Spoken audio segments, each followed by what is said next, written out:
요즘 스포츠계에 화제가 되고 있는 인물이 있습니다.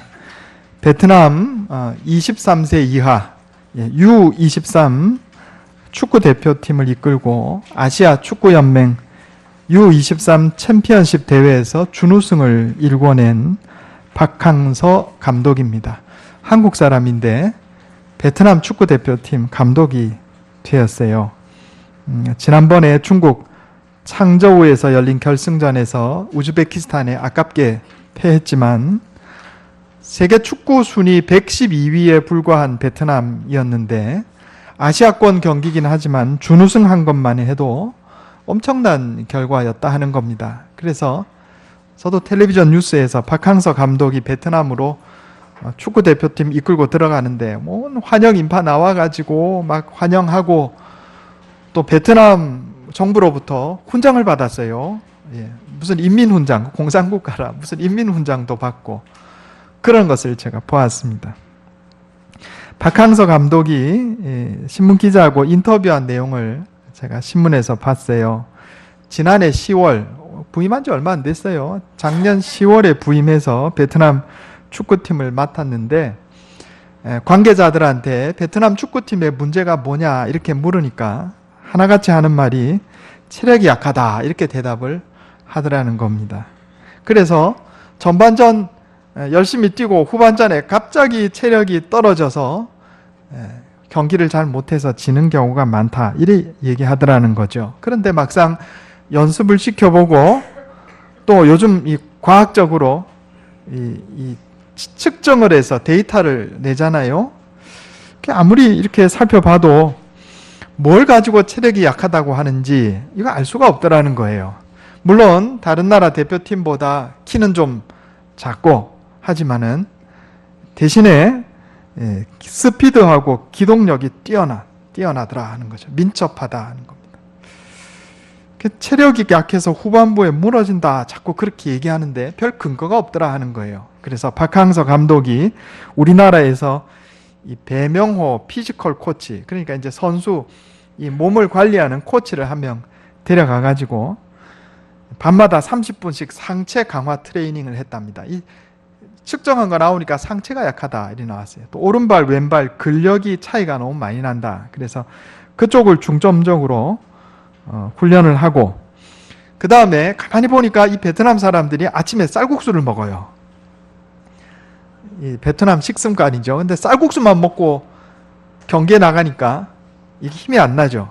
그래서 단백질을 섭취하도록 식단을 바꿨다 하는 겁니다. 음식 문화 간섭하는 게 아니고 축구 선수는 단백질을 먹어야 된다. 그래서 우유도 먹이고 고기도 먹이고 그래가지고 경기를 했더니 전반전 하고 나서 후반전에 급격히 체력이 떨어진다던 베트남 선수들이 연장전까지 뛰어도 펄펄 날아다녔다 하는 거죠. 그래서 8강전 준결승전에서 다 연장전까지 갔는데도 승리했습니다. 그리고 마지막 우즈베키스탄과의 결승전에서 그날 눈이 오는 날이었어요. 베트남에는 눈 오는 나라가 아닙니다. 그죠? 그래 신문에 보니까 11명 축구 선수 중에 평생 눈으로 본 복이라도 한 사람이 3명뿐이더랍니다. 11명 중에 3명은 태어나서 눈 한 번도 11명 중에 8명은 태어나서 눈을 한 번도 본 적이 없어요. 그런 선수들이 눈이 펑펑 오는 날 경기를 했는데 우승팀과 대등한 경기를 펼쳤다 하는 거죠. 그래가지고 아주 그 뉴스에서 떠들썩하게 나오는 것을 보았습니다. 헬퍼가 누구냐, 지도자가 누구냐에 따라서 경기 성적이 엄청나게 차이가 났다 하는 겁니다. 박항서 감독은 베트남 축구대표팀의 생각을 바꿨어요. 우리는 체력이 약하다. 잘못된 생각 바꿔줬단 말이에요. 그 다음에 습관을 바꿨어요. 먹는 습관, 식습관을 바꾸고 그리고 훈련을 했습니다. 약한 부분 훈련을 했어요. 그리고 경기에 나가니 놀라운 성적을 얻을 수 있었다 하는 겁니다. 오늘 본문 말씀에 사도 바울이 자신의 인생에 대해서 고백하는 내용이 기록되어 있습니다. 이 빌립보서 내용을 쓸 당시에 사도 바울은 로마에서 연금된 몸이었어요. 일종의 감옥 생활이었는데 재판 결과에 따라서 사형을 당할 수도 있는 상당히 어려운 형편이었습니다. 그런데 바울이 감옥에서 쓴 이 빌립보서를 가만히 살펴보면요, 이 빌립보서 안에 기쁨이 넘쳐요. 그리고 평화가 넘치고 확신이 넘쳐요. 아니, 감옥에서 쓴 편지가 어떻게 기쁨과 평화와 확신이 넘칠 수 있을까? 이런 의문이 들 정도로 이 빌립보서는요, 놀라운 내용이 들어 있습니다. 그리고 오늘 본문 말씀에 최종적으로 끝나는 마무리는 위대한 선언이 기록이 되어 있습니다. 오늘 13절에 내게 능력 주시는 자 안에서 내가 모든 것을 할 수 있느니라, 이렇게 고백하고 있어요. 사도 바울의 인생을 축구 경기에 비유하자면 사도 바울은 축구 감독, 인생 감독으로 예수님을 모시고 그의 인생을 마치 축구에서 우승한 것과 같은 복된 인생을 보낸 사람이 바로 사도 바울이다 하는 겁니다. 그리고 바울은 자기가 어떻게 인생에서 예수님의 뜻을 받들어 승리하는 인생을 살 수 있었는지 오늘 본문 말씀을 통해서 간략하게 고백을 하고 있습니다. 바울이 어려운 환경에서도 어떻게 이런 고백을 할 수 있었는지, 어떻게 승리하는 인생을 살 수 있었는지, 또 어떻게 하면 우리도 동일한 고백으로 승리하는 인생을 살 수 있을지 한번 살펴보려고 합니다. 예수님의 코치를 받아서 어떻게 승리하는 인생을 살았는가? 첫째로 사도 바울은 비천한 환경에서도 자족하는 법을 배웠습니다. 따라해 보겠습니다. 비천한 환경에서도 자족하는 법을 배웠습니다. 오늘 11절 12절 말씀에 바울은 이렇게 고백합니다. 어떠한 형편에든지 나는 자족하기를, 나 스스로 만족한다는 뜻이죠. 나는 자족하기를 배웠노니 나는 비천에 처할 줄도 알고 풍부에 처할 줄도 알아. 모든 일 곧 배부름과 배고픔과 풍부와 궁핍에도 처할 줄 아는 일체의 비결을 배웠노라. 아멘. 사도 바울이 예수님의 코치를 받아서 비천한 환경에서도 자족하는 법을 배웠다, 훈련했다, 이렇게 고백하고 있는 겁니다. 여기 12절에 비천이라고 하는 단어는 내리누르다, 굴욕을 주다, 멸시하다, 이런 의미가 이 안에, 단어 안에 들어있어요.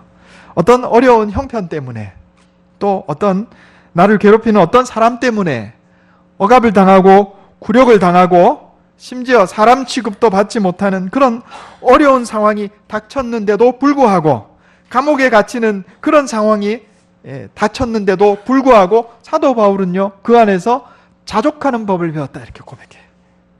평화를 잃지 않고 예수님의 코치를 받아서 자족하는 법을 훈련했다, 이렇게 고백하고 있는 겁니다.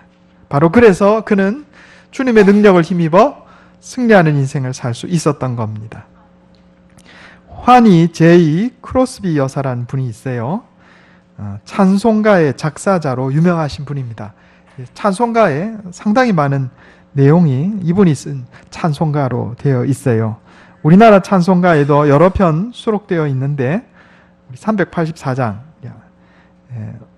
끝나고 부를 텐데, 나의 갈 길 다가도록 예수 인도하시니, 이분이 쓴 가사예요. 또 예수를 나의 구주 삼고, 이것도 이분이 쓰신 가사인데, 이분이 시각장애인이에요. 어렸을 때 유모가 실수를 해서 앞을 못 보는 장애인이 되었습니다. 그런데 그는 어려서부터 할머니가 들려주는 성경 이야기를 듣고 자랐어요. 그리고 9살 때 기도하기를, 하나님, 하늘나라에 가면 밝은 눈을 주실 터인데 내가 이 세상에 살면서 장님으로 살아도 괜찮아요. 오히려 세상에 더러운 것들 보지 않고 깨끗한 마음으로 주님 앞에 서서 깨끗한 영안으로 서게 될 줄을 내가 믿습니다. 이렇게 고백했다고 그래요. 9살 때. 그는 자신의 비천한 환경에 절망하지 않고 오히려 하나님을 찬양하며 신령한 노래 가사를 썼습니다. 100년이 지나서도 그의 이름이 찬송가에 남아있는 사람이 됐어요. 아까 말씀드린 것처럼 오늘 본문 말씀 빌립보서를 편지로 쓸 때 바울의 상황은 그리 좋지 못했습니다. 그는 로마의 감옥에 갇혀 있었습니다. 많은 사람들로부터 고소당하고 또 모함받고 있는 상황이었습니다. 자신의 앞에 죽음이 기다리고 있음을 그는 어렴풋이 깨닫고 있었습니다. 그러나 그럼에도 불구하고 바울은 절망하지 않았습니다. 오히려 자신의 고난으로 인해서 복음이 더 힘있게 전파됨을 감사했어요. 우리 오늘 빌립보서 1장 12절 한번 보겠습니다. 빌립보서 1장 12절에서 14절 317페이지입니다. 제가 읽겠습니다. 눈으로 한번 따라 읽어주시기 바랍니다. 형제들아, 내가 당한 일이 도리어 복음 전파에 진전이 된 줄을 너희가 알기를 원하노라. 이러므로 나의 매임이 그리스도 안에서 모든 시위대 안과 그 밖에 모든 사람에게 나타났으니 형제 중 다수가 나의 매임으로 말미암아 주 안에서 신뢰함으로 겁없이 하나님의 말씀을 더욱 담대히 전하게 되었느니라. 아멘. 바울이 감옥에 갇혔는데도 불구하고 굴하지 않고 복음을 전하는 것을 보고 많은 사람들이 용기를 얻은 거예요. 그래서 복음이 더 힘있게 전파되는 좋은 결과를 가져왔다, 이렇게 고백하고 있는 것입니다.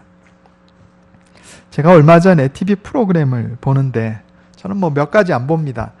연예인들 정글에 가가지고 살아남는 거, 그거 얼마나 풍경이 아름다운지 그거 보고, 그 다음에 동물의 왕국, 내셔널 지오그래픽 채널 동물의 왕국 보고,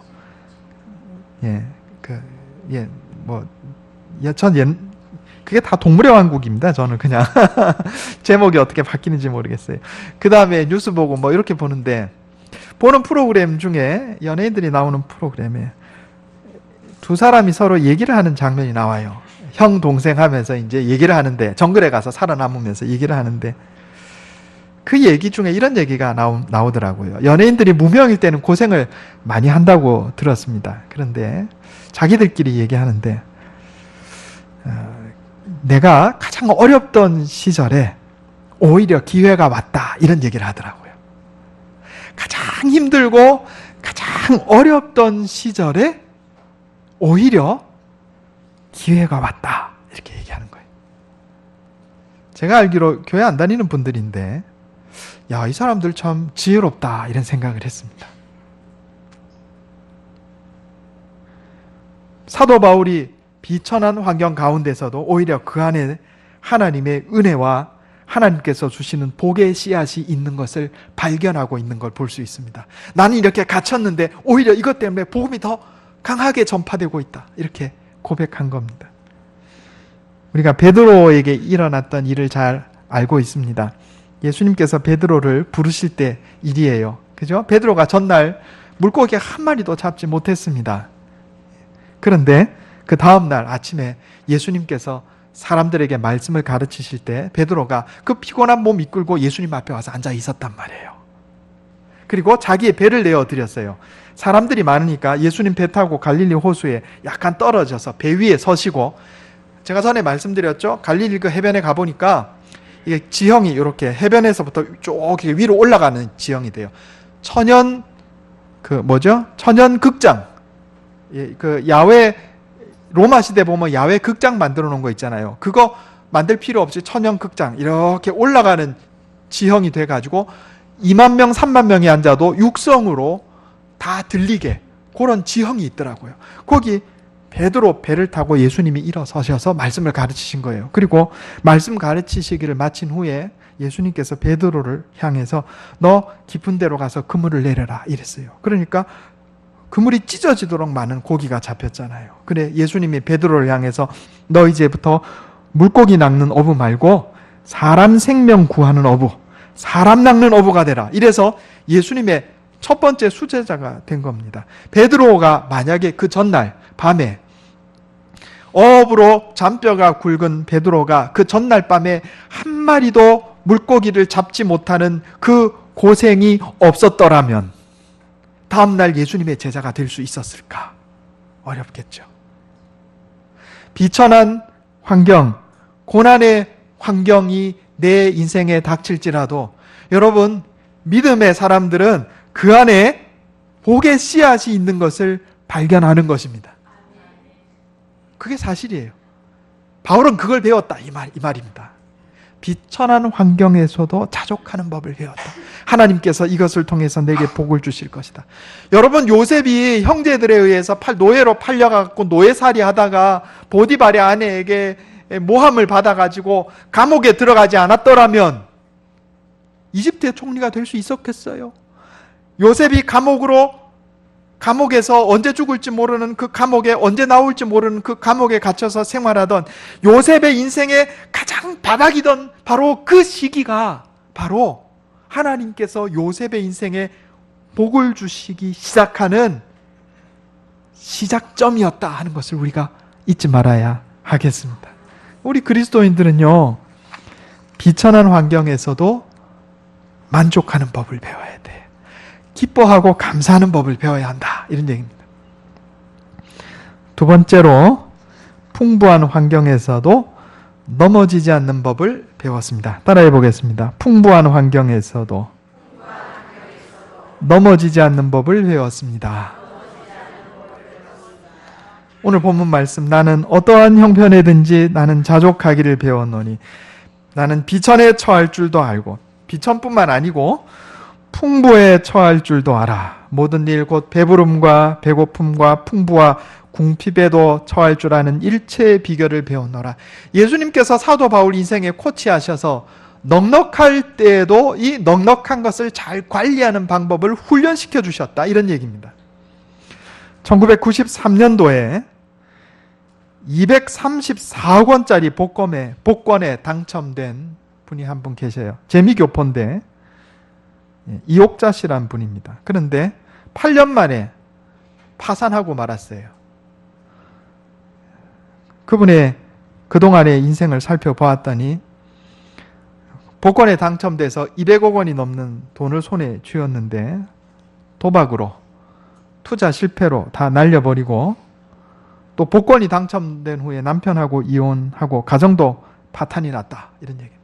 물론 복권 당첨자가 다 그렇게 어렵게 되는 것은 아니라 할지라도 적어도 이분은 풍부함을 관리할 능력이 없었다 하는 겁니다. 그러니까 비천에 처할 줄도 알아야 돼요. 어렵고 힘들 때에도 낙심하지 않고 감사하고 기뻐하고 이겨내는 방법도 훈련되어야 하지만, 우리가 인생을 살 때, 넉넉할 때, 모든 일이 잘 될 때, 시험에 합격하고 돈 잘 벌리고 높은 지위에 올라가고 아무 문제가 없고 이제부터 내 인생 봄날이다, 요럴 때 조심해야 된다. 이런 얘기입니다. 이게 풍부에 처할 줄도 알아야 된다. 이런 얘기예요. 어떤 저명 인사의 칼럼을 본 적이 있습니다. 제목이 20대에 성공하려 하지 말라. 20대에 성공하려고 하지 마라. 너무 이른 시기에 성공하면 교만해져 가지고 중년 이후부터 불행해진다. 이런 얘기예요. 잠언 30장에 보면 아굴이라고 하는 지혜자가 쓴 잠언이 나옵니다. 하나님, 나를 가난하게도 마옵시고 부하게도 마옵시고 오직 필요한 양식으로 나를 먹이시옵소서. 혹 내가 배불러서 하나님을 모른다, 여호와가 누구냐 할까 하오며, 혹 내가 가난하여 도둑질하고 내 하나님의 이름을 욕되게 할까 두려워하나이다. 사람이 비천에 처할 줄 모르고 풍부에 처할 줄 모르면 이게 위험하다. 이런 얘기입니다. 조금 전에 박항서 감독과 베트남 축구팀에 관해서 말씀을 드렸습니다. 이 베트남 축구팀이 앞으로도 굳건히 서기 위해서는 지금부터 잘해야 돼요. 갑자기 일약 온 국민의 영웅이 됐잖아요. 요때 이제 풍부해진 거예요. 비천한 상황에서 갑자기 풍부해졌어요. 이 풍부를 잘 관리할 수 있어야 한다 하는 거예요. 승리 안주하지 말고 겸손한 마음으로 더욱더 훈련에 매진하고 더 기술을 배우고 나아가야 한다 하는 겁니다. 아까 말씀드렸던 요셉은 이집트 총리가 되기 전에 노예로 살고 감옥에 살면서도 비천한 환경에서도 믿음을 굳게 지키고 바로 사는 법을 배워 알고 있었어요. 그리고 이 요셉은요, 이집트 총리가 돼서도 신앙 안에서 바르게 살았어요. 자기를 감옥에 집어넣은 보디발의 아내에게 보복했다는 얘기 없습니다. 자기를 노예로 팔았던 형제들에게 보복하지 않았습니다.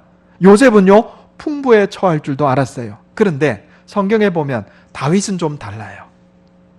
다윗은 어렵고 힘든 시절에 하나님을 의지하고 임금의 자리에까지 올랐습니다. 그런데 어느 정도 나라가 안정되고 자신이 직접 나가서 전쟁을 하지 않아도 부하 장수들이 승리를 쟁취해서 올 정도가 되었을 때 그는 전쟁이 났음에도 전쟁에 나가지 않고 왕궁을 거닐다가 밧세바를 보고 음욕을 품고 간음을 하고 자기의 충직한 신하 우리아를 죽였어요. 물론 이후에 다윗이 회개하고 하나님께서 그를 용서하시고 계속 이스라엘의 임금으로 쓰셨지만 다윗의 가정사의 측면에서만 보면 그때부터 다윗의 인생은 내리막길입니다. 나라를 다스리는 왕으로서는 다윗이 어쨌든 쭉 계속해서 왕으로 있었지만은 다윗의 가정사는 그때부터 이루 말할 수 없는 불행으로 가득 찼어요. 자식이 자식을 강간하고 죽이고 자식이 아버지에게 반기를 들고 반역하고. 왜 그랬어요? 다윗은 비천에 처할 줄은 알았는데 풍부에 처할 줄을 몰랐어요. 그러니까 그 인생 말년이 힘들어졌다 이런 얘기입니다. 우리는요 어려운 환경에 처할 줄도 알아야 하고 넉넉하고 잘 될 때 풍부에 처할 줄도 알아야 돼요. 그럴 때 하나님의 능력을 덧입을 수 있는 힘이 생긴다 이런 얘기입니다. 세 번째로 내게 능력 주시는 자 안에서 모든 것을 할 수 있습니다. 따라해 보겠습니다. 내게 능력 주시는 자 안에서 모든 것을 할 수 있습니다. 여러분, 나는 악하고 약하고 어리석습니다. 이 고백이 항상 우리 마음에 있어야 됩니다. 한번 따라해 보겠습니다. 나는 악하고, 나는 약하고, 나는 어리석습니다. 역시나 그렇습니다. 이게 신앙의 아야 어여라 그랬어요. 아야 어여 오요 우유 의이. 그냥 신앙의 아야 어여. 나는 악하고, 나는 약하고, 나는 어리석고, 나는 역시나 그렇습니다. 신앙의 아야 어여예요. 이게 우리 마음에 있어야 돼요. 우리나라에서 일본이나 미국으로 건너가기 위해서는 비행기를 타든지 배를 타든지 해야 합니다. 내가 아무리 수영을 잘해도 내가 수영으로 태평양 건너갈 수 있나요? 내가 아무리 점프 실력이 뛰어나도 날아서 일본으로 날아갈 수 있나요? 없어요. 내 인생은요, 하나님께서 내게 능력 주셔야 승리할 수 있는 겁니다. 내 힘으로는 안 돼요. 나는 악하고 약하고 어리석고 역시나 그렇다 이 말이에요. 이 고백이 항상 우리 속에 있어야 됩니다. 우리는 이 세상에 홀로 던져진 존재가 아닙니다. 하나님께서 나를 사랑하셔서 당신의 자녀 삼아주시고 나를 도와주신다 이런 얘기입니다. 나의 헬퍼가 되세요. 내게 능력 주시는 자 안에서 내가 모든 것을 할 수 있느니라. 세상 사람들은 요 고백에서 앞에 부분을 빼버립니다. 내게 능력 주시는 자 안에서 이걸 빼버려요. 유럽을 정복했던 나폴레옹은 로마를 정복하려고 알프스를 넘고서는 이렇게 말했습니다. 내 사전에 불가능이란 없다. 또 작고 했지만 어떤 대기업 총수는 시련은 있어도 실패는 없다. 이렇게 외쳤어요. 앞에 뭐가 빠졌어요? 내게 능력 주시는 자 안에서 이게 빠졌잖아요. 내 사전에 불가능이란 없다. 그 앞에 내게 능력 주시는 자 안에서 내 인생에 불가능이란 없다. 이러면 이게 제대로 됐는데 앞에가 빠졌기 때문에 요거는 50점 이하 낙제예요. 낙제. 또 시련은 있어도 실패는 없다. 이 앞에 내게 능력 주시는 자 안에서 이게 들어가면 100점인데 그 앞에 빠졌기 때문에 이게 역시 낙제점이다. 이런 얘기입니다. 나폴레옹은 워털루 전투에서 패해서 결국 감옥에서 일생을 마쳤습니다. 뭐 인생에 뭐 사전에 불가능이 없기는 뭘 없어요. 뭐 죽었지 뭐. 그래서 패배하고 죽었죠. 시련은 있어도 실패는 없다. 왜 실패가 없어요? 대통령 출마해서 떨어졌잖아요. 실패했어요. 그들은 불가능은 없다, 실패는 없다, 스스로의 힘으로 그렇게 말하고 싶어 했지만 결국 전쟁의 패배와 실패와 죽음을 피할 수 없었습니다. 우리가 고백할 것은 내게 능력 주시는 자 안에서 내가 모든 것을 할 수 있나이다. 이런 고백이 저와 여러분의 고백이 되기를 바랍니다. 한 가지 명심해야 될 것에 여기 모든 것이란 말은 내가 원하고 욕심내는 모든 것 이런 뜻이 아닙니다. 그러면 사도 바울 감옥에서 나왔어야죠. 그게 아니고 어떤 어려움이 있어도 험한 세상의 파도 속에서도 침몰하지 않고 하나님 내 인생에 목적하신 바를 이룰 수 있다, 이런 얘기예요. 여기서 모든 것을 할 수 있다는 것은 내 욕심껏 마음대로 다 할 수 있다, 이런 얘기가 아닙니다. 하나님께서 내게 내 인생에 목적하신 바, 하나님 내게 주신 사명, 어떤 어려움이 있어도 결코 실패하지 않고 하나님 내게 능력 주시는 자, 내게 능력 주시는 하나님 안에서 이것을 할 수 있다, 이런 고백이 이 안에 들어가 있는 것입니다. 19세기 미국의 위대한 부흥사 무디 선생은 모세 생애를 3단계로 묘사했습니다. 첫째는 썸띵의 단계다. 자기가 무엇이든지 할 수 있다, 이렇게 생각하던 단계예요. 이집트 왕자로 있을 때 학식으로 보나 지위로 보나 또 육체의 힘으로 보나 젊음으로 보나 그는 모든 것을 할 수 있다 생각했어요. 이스라엘 백성을 스스로의 힘으로 해방시킬 수 있다 생각했습니다. 그러나 그는 그렇게 하지 못했어요. 둘째는 나띵의 단계입니다. 이집트 사람을 죽인 것 때문에 미디안 광야로 망명해서 40년 동안 목동으로 살았어요. 그리고 하나님이 다시 그를 불렀을 때 하나님, 나는 못합니다. 나는 아무것도 못합니다, 이렇게 생각했어요. 셋째는 에브리띵의 단계다. 하나님께서 그에게 능력 주실 때 모든 것을 할 수 있는 사람이 되었다, 이런 얘기입니다. 모세는 자기의 힘이 아닌 하나님의 힘을 덧입어서 이스라엘 백성을 해방시킬 수 있었습니다. 우리 성경 한번 찾아보겠습니다. 이사야 43장 1절 2절입니다.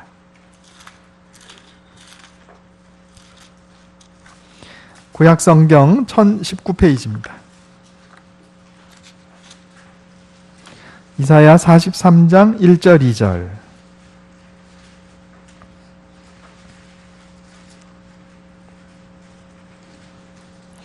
같이 한번 읽어보겠습니다. 두 절, 짧은 구절입니다. 한 목소리로 이사야 43장 1절 2절을 읽겠습니다. 시작. 야곱아, 너를 창조하신 여호와께서 지금 말씀하시느니라. 이스라엘아, 너를 지으신 이가 말씀하시느니라. 너는 두려워하지 말라. 내가 너를 구속하였고 내가 너를 지명하여 불렀나니 너는 내 것이라. 내가 물 가운데로 지날 때 내가 너와 함께 할 것이라. 강을 건널 때 물이 너를 침몰하지 못할 것이며 내가 불 가운데로 지날 때 타지도 아니할 것이요 불꽃이 너를 사르지도 못하리니. 아멘. 여기 하나님께서 하나님의 백성들에게 이렇게 말씀합니다. 인생을 살다 보면 거센 급류가 흐르는 강을 건너는 것과 같은 그런 위기 상황도 있을 수 있다, 이런 얘기예요. 또 불구덩이를 지나는 것 같은 그런 어려움도 있을 수 있다, 이런 말이에요. 그러나 그 물이 너를 침몰하지 못하게 하겠다. 그 불꽃이 너를 사르지 못하게 하겠다. 하나님께서 우리와 함께 해주셔서 지켜 보호해 주시고 능력 주셔서 이겨내게 해주시겠다, 이렇게 말씀하신 것입니다. 여러분은 어떤 상황에 놓여 있습니까? 어떤 어려운 상황에 처해 있든지 간에 우리의 감독이 되시고 우리의 헬퍼가 되시는 예수 그리스도께서 계심을 잊지 마시기 바랍니다. 그래서 어렵고 고난당할 때 오히려 믿음 안에서 자족하는 법을 배우고, 잘되고 풍부할 때 겸손하게 믿음 안에 정진하는 법을 배우고, 그래서 우리 주님께서 주시는 능력을 힘입어 승리하는 인생을 사는 저와 여러분 다 되시기를 예수님의 이름으로 축원합니다. 기도하겠습니다. 하나님, 내게 능력 주시는 자 안에서 내가 모든 것을 할 수 있나이다. 사도 바울의 고백이 나의 고백이 되게 하여 주시옵소서. 비천한 환경에서도 자족하는 법을 배우는 지혜로운 자가 되게 해 주옵소서. 풍부한 환경에서도 넘어지지 않는 법을 배우게 해 주시옵소서. 그래서 어떤 상황 가운데서도 내게 능력 주시는 자 안에서 하나님 내 인생에 맡겨주신 목적을 이루며 내게 주신 사명을 이루는 주의 백성 그리스도의 군사들 다 되게 하여 주시옵소서. 이것이 내 힘과 능력으로 되지 않음을 고백합니다. 날마다 말씀으로 나를 깨우쳐 주시고 성령으로 인도하여 주시옵소서. 우리 주 예수님의 이름으로 간절히 기도하옵나이다. 아멘.